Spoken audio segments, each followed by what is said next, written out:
with the Mohammad Ali Mosque. Muhammad Ali was actually an Albanian who was in the Turkish or the Ottoman army, and he was sent down to Cairo to be the governor general.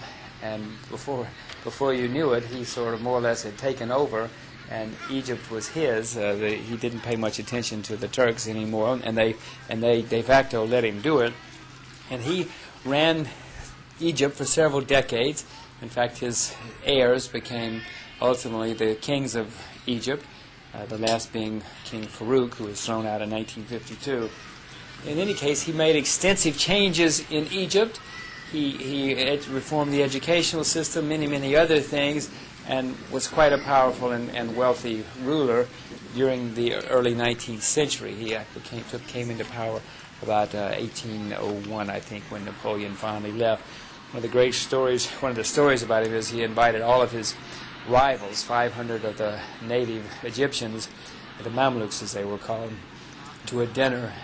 They all came. He told them to bring their horses so they could have a parade afterwards. They did, and at the end of the dinner he slaughtered all 500 of them, so they would have no opposition anymore.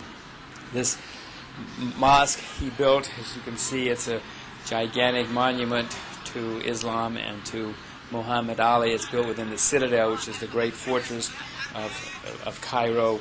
It's certainly a sight to behold, as are many of the great mosques. He was obviously influenced by the Mosque of Istanbul, the great Mosque of Istanbul, and he decided to make his own name and his own mosque and his own fortress and his own palace all here within the citadel in Cairo.